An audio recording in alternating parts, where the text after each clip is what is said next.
audience is the most important thing when it comes to writing. Without an audience, there would be no need to write. In order to be successful at writing, you have to be more attentive to your audience. Let's do a hypothetical scenario, shall we? You need to write to an audience who loves dogs. Which would grab the attention of someone who loves dogs more? Free kittens or free puppies? Of course, free puppies. That would grab more attention from a person who loves canines. It seems simple enough, right?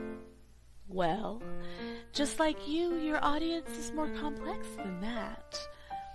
If you're writing to people who didn't pick up after their dog, you would not use free puppies to grab their attention.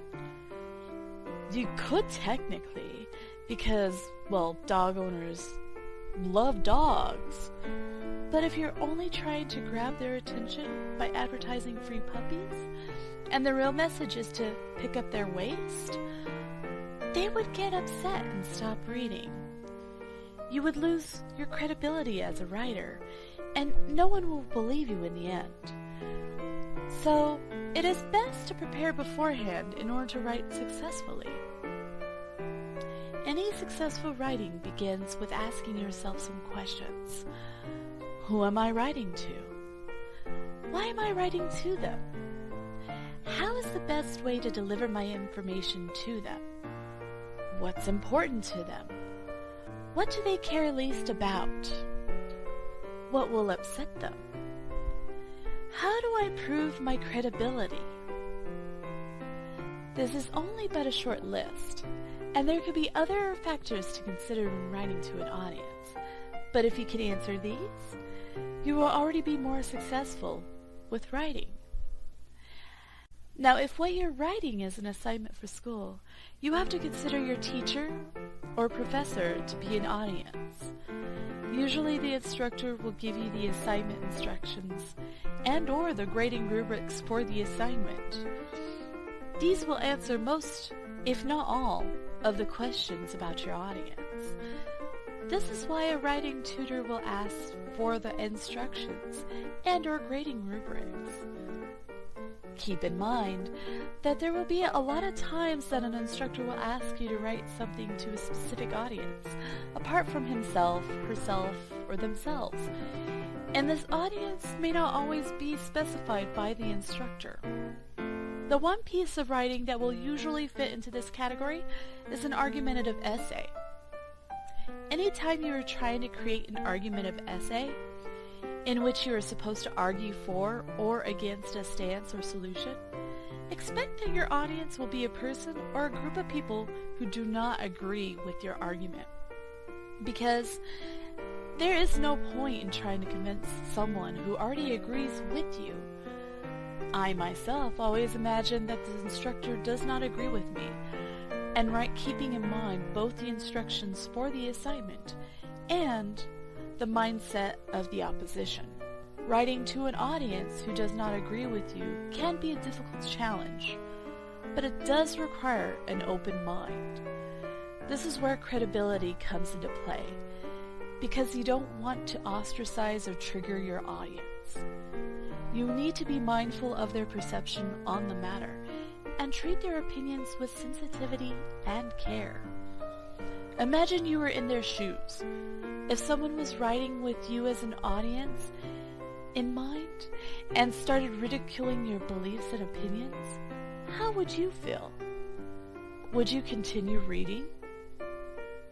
Would you think the writer is credible and an authoritative figure in the field? Does it come off as unprofessional when someone writes only with their own position in mind? Like in our earlier example, in which you're writing to dog owners about keeping the community clean by picking up after them. Would you write to them about how dogs are terrible, messy creatures, and they should really have indoor cats instead? No. If you're writing to get them to keep the community clean, you would need to offer the dog owners solutions that would work best for both them and the community while being mindful that they love their dogs. If we were to revise the attention grabber free puppies to fit this scenario, we would need to think of the activity of cleaning up after a dog to write an attention grabber that does work. Though, we are going to continue with the puppy, because puppies tug on the heartstrings of people who love dogs more efficiently. We need to connect the cleaning up after the puppy with the community, a group who is important to us as the writer. Cleaning up after the puppy is the action of taking care of the puppy, and it also takes care of the community, since it gets rid of waste that can cause harm to the community if left behind. So instead of free puppies, we could write, take care of your puppy and your community. But using take sounds demanding considering what is being written.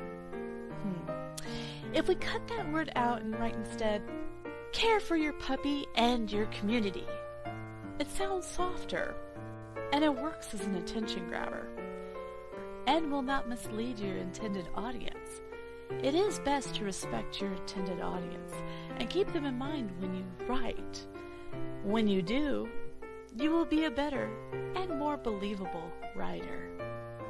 If you want to know more about writing successfully, these resources can provide you more information. Online assistance is available via the EPCC Writing Center website. You can meet one-on-one with a tutor virtually on Blackboard Collaborate. Audible and written feedback is also available via email submission. Please visit the Writing Center website for more information and operating hours.